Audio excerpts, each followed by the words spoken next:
있는가. 주 예수와 밤낮으로는 함께 그대는 행동을 하는가. 아무 때나 어디서나 그대는 십자가 붙들고 있는가. 예수의 보혈로 그대는 씻기어 있는가. 마음속에 여러 가지 죄악이 깨끗이 씻기어 있는가. 주님 예수 다시 올 때 그대는 영접할 예복이 있는가. 그대 몸은 거룩한 곳 천국에 들어갈 준비가 됐는가. 예수의 보혈로 그대는 씻기어 있는가.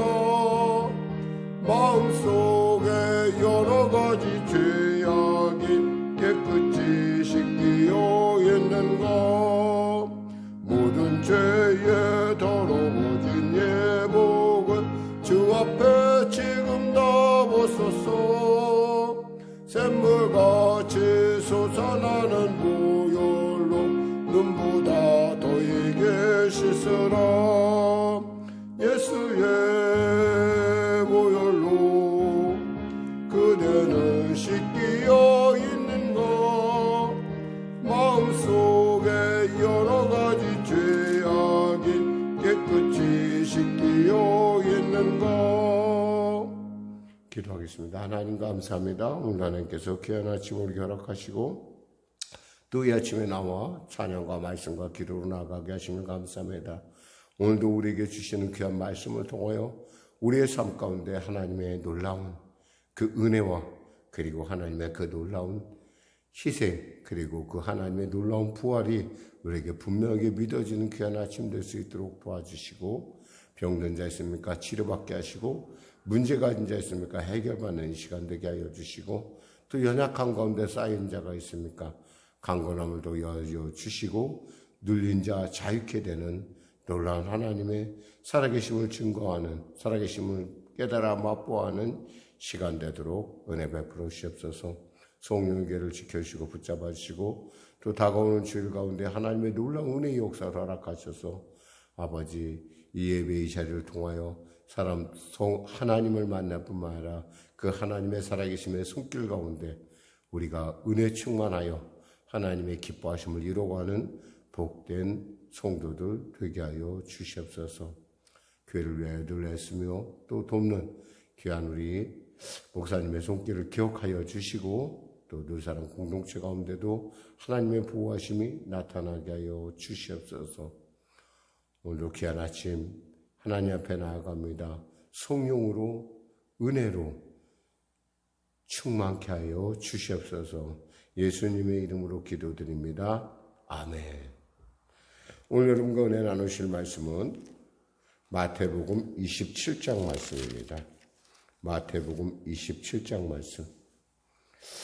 우리 같이 고백해 볼까요? 하나님은 살아계십니다. 자, 우리 하나님 말씀 마태복음 27장 말씀 같이 합독하도록 하겠습니다. 48쪽입니다. 신약성경 48쪽. 새벽에 모든 대제사장과 백성의 장로들이 예수를 죽이려고 함께 의논하고 결박하여 끌고 가서 총독 빌라도에게 넘겨주니라. 그때 예수를 판 유다가 그의 정죄됨을 보고 스스로 뉘우쳐 그 은 30을 대제사장들과 장로들에게 도로 갖다 주며 이르되 내가 무죄한 피를 팔고 죄를 범하였도다 하니, 그들이 이르되 그것이 우리에게 무슨 상관이냐, 내가 당하라 하거늘 유다가 은을 성소에 던져놓고 물러가서 스스로 목매어 죽은지라.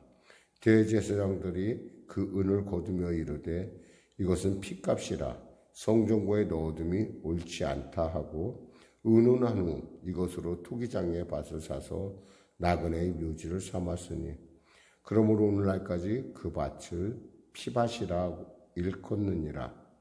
이에 선지자 예레미야를 통하여 하신 말씀이 이루어졌나니, 일러스되 그들이 그 가격 매긴 자 곧 이스라엘 자손 중에서 가격 매긴 자의 가격 곧 은 30을 가지고 토기장의 밭값으로 주었으니 이는 주께서 내게 명하신 바와 같으니라 하였더라. 예수께서 총독 앞에 섰음에 총독이 물어 이르되 내가 유대인의 왕이냐? 예수께서 대답하시되 내 말이 옳도다 하시고 대제사장들과 장로들에게 고발을 당하되 아무 대답도 아니하시는지라. 이에 빌라도가 이르되 그들이 너를 쳐서 얼마나 많은 곳으로 증언하는지 듣지 못하느냐 하되 한마디도 대답하지 아니하시니 총독이 크게 놀라워하더라. 명절이 되면 총독이 무리의 청원대로 죄수 한 사람을 놓아주는 전례가 있더니 그때 바라바라 하는 유명한 죄수가 있는데 그들이 모였을 때 빌라도가 물어 이르되 너희는 내가 누구를 너희에게 놓아주기를 원하느냐? 바라바냐? 그리스도냐? 그리스도라 하는 예수냐 하니 이는 그가 그들의 시기로 예수를 넘겨준 줄 알미더라. 총독이 재판석에 앉아 있을 때 그의 아내가 사람을 보내어 이르되 저 옳은 사람에게 아무 상관도 하지 마옵소서. 오늘 꿈에 내가 그 사람으로 인하여 애를 많이 태웠나이다 하더라. 대제사장들과 장로들이 무리를 권하여 바라바를 달라 하게 하고 예수를 죽이자 하게 하였더니 총독이 대답하여 이르되 둘 중에 누구를 너희에게 놓아주기를 원하느냐? 이르되 바라바로 소이다. 빌라도가 이르되 그러면 그리스도라 하는 예수를 내가 어떻게 하랴? 그들이 다 이르되 십자가에 못 박혀야 하겠나이다. 빌라도가 이르되 어찌미냐? 무슨 악한 일을 하였느냐? 그들이 더욱 소리질러 이르되 십자가에 못 박혀야 하겠나이다 하는지라. 빌라도가 아무 성과도 없이 도리어 밀란이 나려는 것을 보고 물을 가져다가 무리 앞에서 손을 씻으며 이르되 이 사람의 피에 대하여 나는 무죄하니 너희가 당하라. 백성이 다 대답하여 이르되 그 피를 우리와 우리 자손에게 돌릴지어다 하거늘. 이에 바라바는 그들에게 놓아주고 예수는 책찍질하고 십자가에 못 박히게 넘겨주니라. 이에 총독의 군병들이 예수를 데리고 관정 안으로 들어가서 온 군대를 그에게로 모으고 그의 옷을 벗기고 홍포를 입히며 가시관을 엮고 그 머리에 씌우며 갈대를 그 오른손에 들리고 그 앞에서 무릎을 꿇고 희롱하여 이르되 유대인의 왕이여 평안할지어다 하며 그에게 침뱉고 갈대를 빼앗아 그의 머리를 치더라. 희롱을 당한 후 홍포를 벗기고 도로 그의 옷을 입혀 십자가에 못 박으려고 끌고 나가니라. 나가다가 시몬이란 구레네 사람을 만나매 그에게 예수의 십자가를 억지로 지워 가게 하였더라. 골고다 곧 해골의 곳이라는 곳에 이르러 쓸개 단 포도주를 예수께 주어 마시게 하려 하였더니 예수께서 맛보시고 마시고자 하지 아니하시더라. 그들이 예수를 십자가에 못 박은 후에 그 옷을 제비 뽑아 나누고 거기에 앉아 지키더라. 그 머리 위에 이는 유대인의 왕 예수라 쓴 죄패를 붙였더라. 그때 예수와 함께 강도들이 십자가에 못 박히니 하나는 우편에 하나는 좌편에 있더라. 지나가는 자들은 자기 머리를 흔들며 예수를 모욕하여 이르되 성전을 헐고 사흘에 짓는 자여 내가 만일 하나님의 아들이여든 자기를 구원하고 십자가에서 내려오라 하며 그와 같이 대제사장들도 서기관들과 장로들과 함께 희롱하여 이르되 그가 남은 구원하였으되 자기는 구원할 수 없도다. 그가 이스라엘의 왕이로다. 지금 십자가에 내려올지어다. 그리하면 우리가 믿겠노라. 그가 하나님을 신뢰하니 하나님이 원하시면 이제 그를 구원하실지라. 그의 말이 나는 하나님의 아들이라 하였다 하며 함께 십자가에 못 박힌 강도들도 이와 같이 욕하더라. 제6시로부터 온 땅에 어둠이 임하여 제9시까지 계속되더니 제9시쯤에 예수께서 크게 소리질러 이르시되 엘리 엘리 라바 사박다니 하시니 이는 곧 나의 하나님 나의 하나님 어찌하여 나를 버리셨나이까 하는 뜻이라. 거기 섰던 자 중 어떤 이들이 듣고 이르되 이 사람이 엘리야를 부른다 하고 그 중에 한 사람이 곧 달려가서 해면을 가져다가 신포도주에 적시어 갈대를 끼워 마시게 하거늘 그 남은 사람들이 이르되 가만두라 엘리야가 와서 그를 구원하나 보자 하더라. 예수께서 다시 크게 소리 지르시고 영원히 떠나가시니라. 이에 성소의 휘장이 위로부터 아래까지 찢어져 둘이 되고 땅이 진동하며 바위가 터지고 무덤들이 열리며 자던 성도들의 몸이 많이 일어나되 예수의 부활 후에 그들이 무덤에서 나와서 거룩한 성에 들어가 많은 사람에게 보이니라. 백부장과 및 함께 예수를 지키던 자들이 그 지진과 그 일어난 일을 보고 심히 두려워하여 이르되 이는 진실로 하나님의 아들이었도다 하더라. 예수를 섬기며 갈릴리로부터 따라온 많은 여자가 거기 있어 멀리 바라보고 있으니 그 중에는 막달라 마리아와 또 야고보와 요셉의 어머니 마리아와 또 세베대의 아들들의 어머니도 있더라. 저물었을 때 아리마대의 부자 요셉이라 하는 사람이 왔으니 그도 예수의 제자라.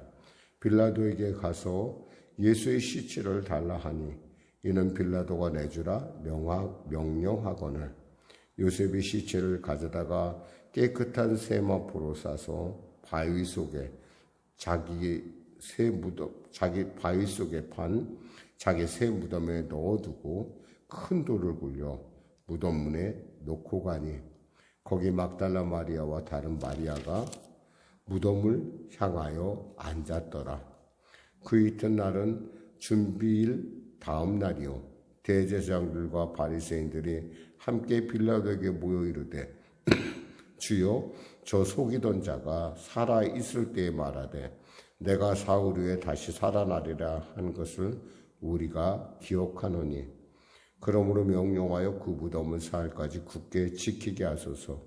그의 제자들이 와서 시체를 도둑질하여 가고 백성에게 말하되 그가 죽은 자 가운데서 살아났다 하면 후의 속임이 전보다 더 클까 하나이다 하니 빌라도가 이르되 너희에게 경비병이 있으니 가서 힘대로 굳게 지키라 하거늘 그들이 경비병과 함께 가서 돌을 임봉하고 무덤을 굳게 지키니라.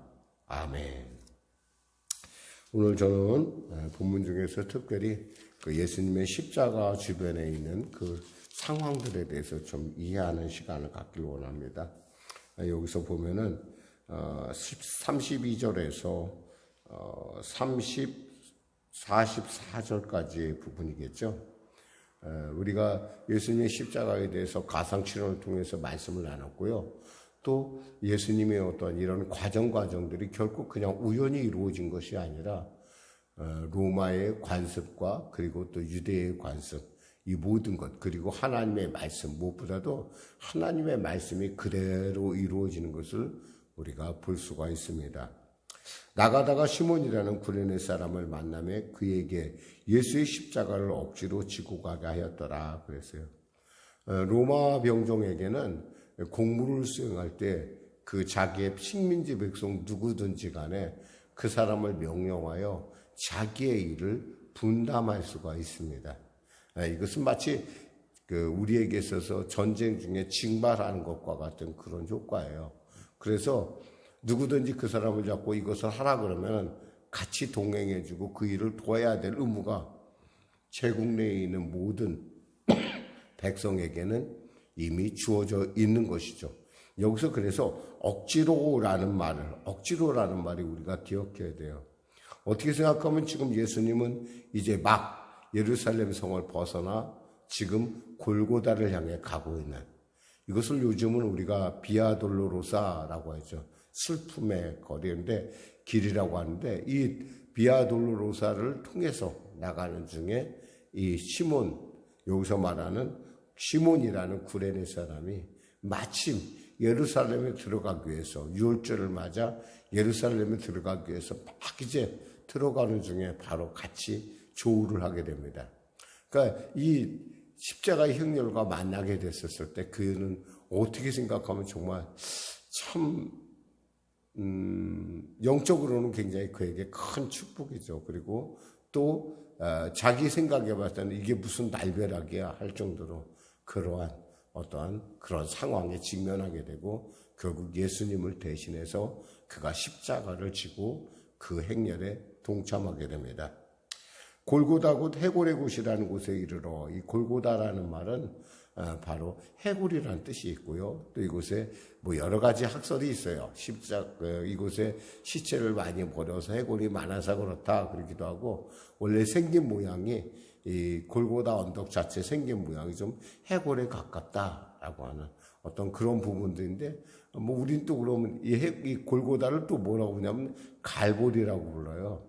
이 갈보리라고 부르는 것은 이 갈보리라는 말 뜻도 사실 알고 보면은 그 칼바스라는 말인데 이게 뭐냐면 그 로마어로 말하자면 이게 그 해골이란 뜻이에요. 근데 사실 그런 의미보다는 그 당시 어떤 장군 하나가 그곳을 고든이라는 장군이 있었는데 그곳을 고든 갈보리라고 부른 데서 이게 일치가 되고 있는데 물론 그 위치는 아직도 소랑설레해요. 과연 갈보리가 어디에 있을까?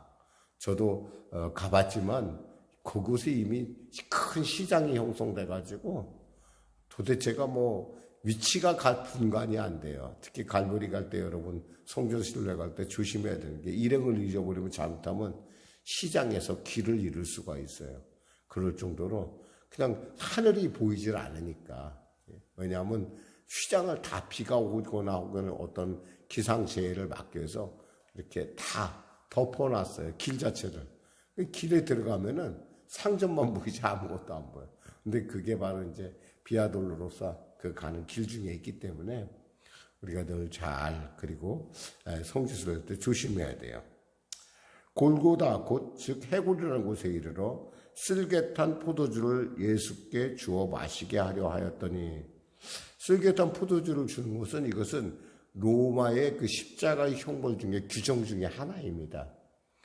그러니까 꼭 쓸개를 탔을까라는 있지만 이렇게 좀 강한 독주와 함께 쓴맛이 나는 것을 담이라는 것은 그 쓴맛이 나는 음료를 그에게 주어서 마치 그 마취의 효과, 얼떨떨하게 만드는 그래서 얼떨떨한 가운데 십자가형을 집행하는 어떤 면에서는 굉장히 좀 배려하는 것 같기도 하고 어떤 면에서는 일을 빨리 수월하게 처리하고자 하는 그런 편의주의를 우리가 볼 수가 있습니다. 그런데 예수님께서 맛보시고 마시고자 하지 아니하시니라 그랬어요. 34절에. 예수님이 먹어보시더니 이게 맛은 봤어요. 근데 어떠냐면 마시지 않으셨어요. 이 얘기는 뭐냐면 예수님께서 하나님 아버지께서 주시는 십자가를 한 방울도 하나도 놓치지 않고 다 몸에 담으시겠다는 그런 의지의 표현이라고 보여집니다. 그러니까 먹었으면 좀 약간이라도 견딜 만하게 마취의 효과가 나타나지만 사실은 십자가라는 것이 그리고 생사를 찢는다는 그 고통이라는 게 그걸로 안 돼요. 우리가 아파보면 알지만은 진짜 아픈 것은요 몰핀을 갖다 맞춰도 아파요. 참 임종하는 분들 가끔 우리가 그 암에 걸려서 임종하는 분들을 가끔 보면은 그 고통이 아주 심각한 걸 볼 수 있어요. 어느 정도 심각하냐? 아무리 진통제를 줘도 그 고통을 떨쳐버릴 수 없는. 그리고 또 물론 그런 것도 있고 사람이 이 땅을 떠날 때 그 고통이 아주 심각하다고 그러니까 어떤 면에서 이렇게 정말 하나님 품에 이제 순하게 우리가 순응해서 이렇게 안기는 것도 그것도 큰 축복이라고 생각을 합니다. 그러니까 그런 부분을 우리가 생각해 보게 되고요. 예수님께서는 이미 우리의 연약을 체휼하지 아니하시는 분이라는 것처럼 우리 예수님은 우리의 모든 육체로서 십자가의 형벌을 묵묵히 다 감당하신 것을 우리가 알 수가 있습니다.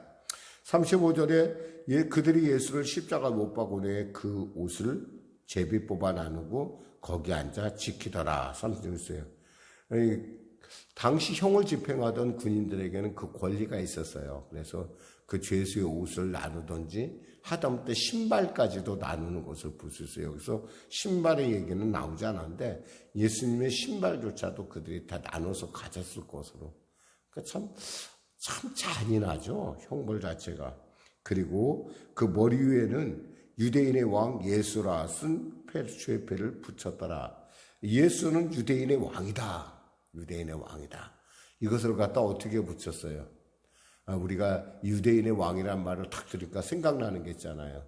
동방 박사들이 뭐라고 했어요? 처음에 유대인의 왕으로 오시니까 어디 계십니까? 라고 것처럼 시작과 끝 가운데 유대인의 왕이라는 말이 다시 나오는 것을 우리가 볼 수 있어요.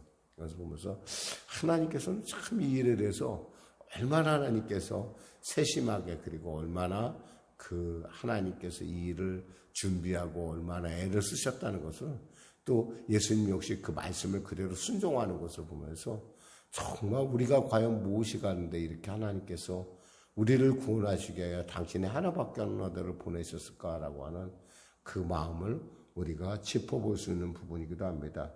특별히 유대인의 왕이라는 것은 이것은 유대어, 헬라어, 로마어 그 당시에 통용하는 모든 언어로 이것이 쓰여졌다고 또 복음서는 밝히고 있습니다.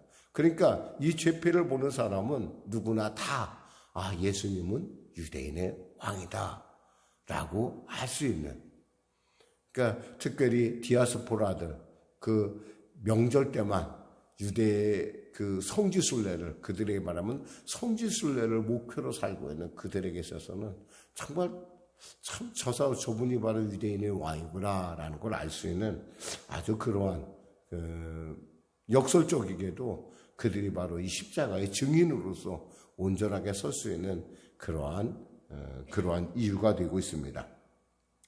38절에 보니까 예수와 함께 강도들이 십자가에 못 박히니 하나는 우편에 하나는 좌편에 있더라. 이사야서에 보면 뭐예요? 죄인 중 하나로 헤아림을 받았습니다. 참 재밌죠? 예수님을 갖다 오른편에 세울 수도 있어요. 왼편에 세울 수도 있어요. 근데 어떻게 세웠어요? 가운데 세웠다는 거예요. 이쪽으로 봐도 죄인, 저쪽으로 봐도 죄인. 사실 근데 예수님은 죄가 없잖아요. 그러니까 이런 말씀을 보면서 정말 이 하나님의 그 참 준비하시고 하나님의 어떤 그런 말씀의 어미함을 그 놀라운 그 이루어짐을 우리는 살펴볼 수가 있습니다. 지나가는 자들이 자기 머리를 흔들며 예수를 모욕하여 이르되 성전을 얼고 사흘에 짓는 자여 내가 만일 하나님의 아들이거든 자기를 구원하고 십자가에 내려오라 하며, 어서 좀 들은 얘기 같지 않아요? 만일 하나님의 아들이거든. 예수님께서 광야에서 사탄의 시험 가운데 이런 시험을 당합니다. 내가 하나님의 아들을 딱 성령으로 뛰어내려라. 그럼 천사들이 너를 붙들리라라고 하는 정말 마귀 사탄의 어떤 그런 아주 유혹하고 집요한 마귀 사탄의 유혹을 우리가 읽을 수가 있습니다. 그와 같이 대제사장들도 서기관들과 장로들과 함께 희롱하여 이르되 그가 남은 구원하였으되 자기의 구원할 수 없도다. 참 이 말이 어려워요. 왜냐하면 남은 구원했다는 걸 안다는 거예요. 이들이 봤을 때 예수님은 남을 구원했어요. 그럼 나도 구원할 수 있다고 생각해야 되는데 그런 것이 아니라 뭐라고 하냐면 자기는 구원할 수 없다. 사실 남을 구원했다고 인정한다는 것 자체가 뭐냐면 이분은 메시아라고 인정하는 거예요. 근데 메시아라고 인정하면서도 그들은 믿지 않는 거죠. 이게 사탄이 어떤 갖고 있는 속성이에요. 지식으로는 사탄은 예수님을 알아요. 그런데 그 예수님을 믿지는 못한다는 거예요. 기도하겠습니다. 하나님 아버지 감사합니다. 십자가로 향해 가는 과정, 그 과정 가운데 우리가 그 말씀을 통해 살펴봅니다. 나를 위하여 십자가 몸쳐 빌려 죽으신 그 예수님, 그 예수님의 십자가를 더 깊이 알게 하시고 높게 하시고 넓게 그리고 길게 그리고 넓게 알게 하여 주시옵소서. 예수님의 이름으로 기도드립니다. 아멘. 우리 말씀 생각하며 찬양하고 우리 기도하는 시간을 갖도록 하겠습니다. 기도하고 자연스럽게 들어가겠습니다. 찬송가 171장입니다.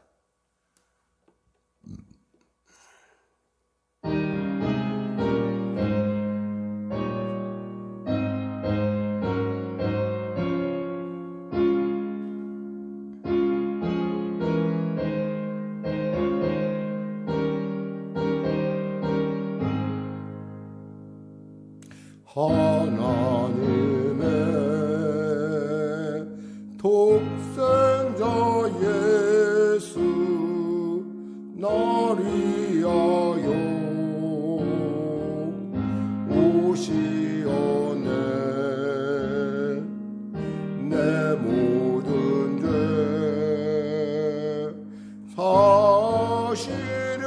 사시려고 십자가 지셨으나 다시 사셨네.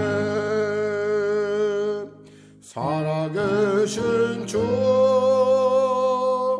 나의 참된 소망 두려움이 사라지네.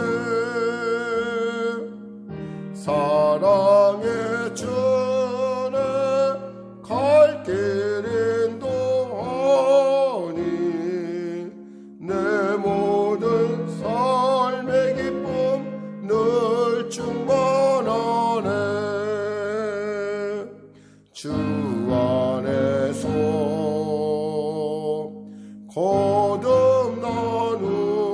거듭나누리 기뻐하며 찬양하리. 가슴 속에